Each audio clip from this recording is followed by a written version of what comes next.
Welcome to CPN news. BMS మరియు బీపీఎంఎం అనుబంధ union అయినటువంటి టీజీఎస్ఆర్టీసీ కార్మిక సంఘం 4వ రాష్ట్ర మహాసభలు 14/4/2025 రోజున కామారెడ్డి జిల్లా కేంద్రంలోని శిశు మందిర్లో దిగ్విజయంగా జరిగింది.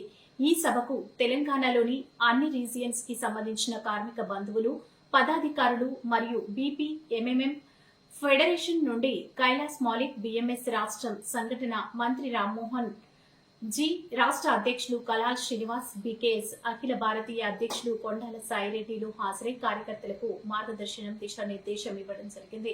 భారతదేశంలో అత్యధికంగా సభ్యులు గుర్తింపు సంస్థ అయినటువంటి బిఎంఎస్ ఒకటే అన్నారు.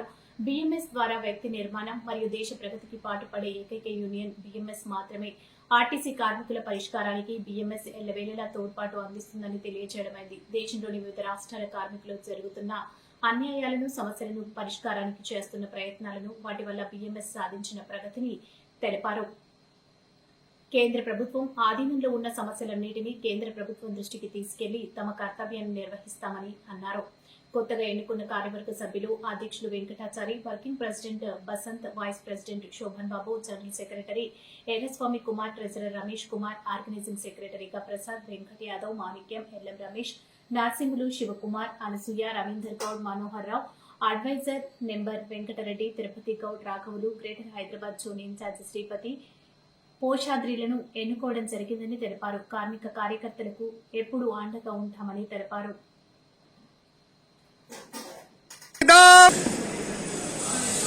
ఈరోజు ఈ మహాసభల లోపల తీసుకున్న నిర్ణయాలు ఏంటంటే, ముందుగా ఇంతకుముందు అన్నట్టుగా కాంగ్రెస్ ప్రభుత్వం కూడా ఎక్కడానికి ముందు కూడా మేము ప్రభుత్వంలో విలీనం చేస్తామని అన్నారు. ఆ రకంగా చేయలేదు. కేసీఆర్ గారు చేసిన ప్రక్రియను గజెట్ రూపకంగా రూపొందించి దాన్ని ఉద్యోగులని ప్రభుత్వ ఉద్యోగులుగా గుర్తించాలి. ఇంకొకటి ఏంటంటే ఉద్యోగ భద్రత. ఒకటి, రిక్రూట్మెంట్ అనేది లేదు.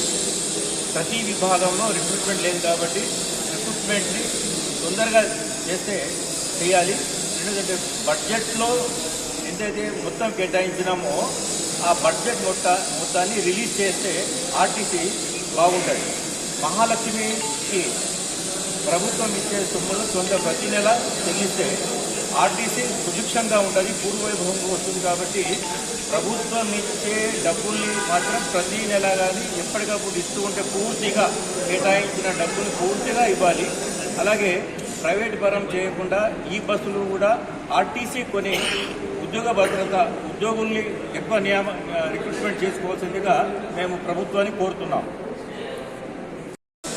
भारतीय संगठन मंत्री, भारतीय परिवहन मंत्री महाशय, आज हमारा ये जो तेलंगाना ट्रांसपोर्ट का अधिवेशन हुआ, इस अधिवेशन में नई टीम बनी है.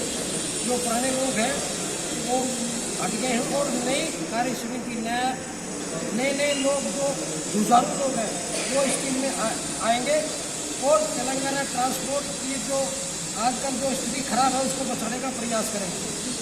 और मैं ये कहना चाहता हूँ कि प्रदेश की जो सरकार है वो सरकार ट्रांसपोर्ट को ख़त्म करना चाहती है. इसीलिए हम सरकार को चुनौती देते हैं कि या तो इस चीज़ के लिए पीछे हटे और ट्रांसपोर्ट को बढ़ाए और प्राइवेटीकरण को करना बंद करें. और ये हम इस मंच के माध्यम से कहना चाहते हैं. अगर ऐसा नहीं हुआ तो पूरे देश में भारतीय परिवहन मजदूर महासंघ तेलंगाना के अंदर ही प्रदर्शन करेगा. धन्यवाद. టీఎస్ఆర్టీసీ కార్మిక సంఘం ట్రేడ్ యూనియన్ ఆర్టీసీలో ఒక బలమైన యూనియన్గా ఉంటుంది. ట్రేడ్ యూనియన్ స్టార్ట్ అయ్యి దాదాపు 40 సంవత్సరాలు అయింది. ప్రతి 3 సంవత్సరాలకు ఒకసారి రాష్ట్ర మహాసభలు జరుపుకుంటాము. తెలంగాణ రాష్ట్రం ఏర్పడ్డాక ఇది 4వ రాష్ట్ర మహాసభ. ఈ రాష్ట్ర మహాసభల్లో ముందు మేము తీసుకోబోయే నిర్ణయాలు కార్మికులకు అనుకూలంగా, కార్మిక ప్రగతికి దోహదపడే విధంగా ఉంటాయి. ఈ మహాసభల్లో కొత్త కమిటీ ఏర్పడుతుంది, వాళ్ళు నిర్ణయాలు చేయబడతాయి. అలాగే మేము తీసుకోబోయే నిర్ణయాలు కార్మికుల సమస్యల పరిష్కారం చేయగా ఉంటుంది.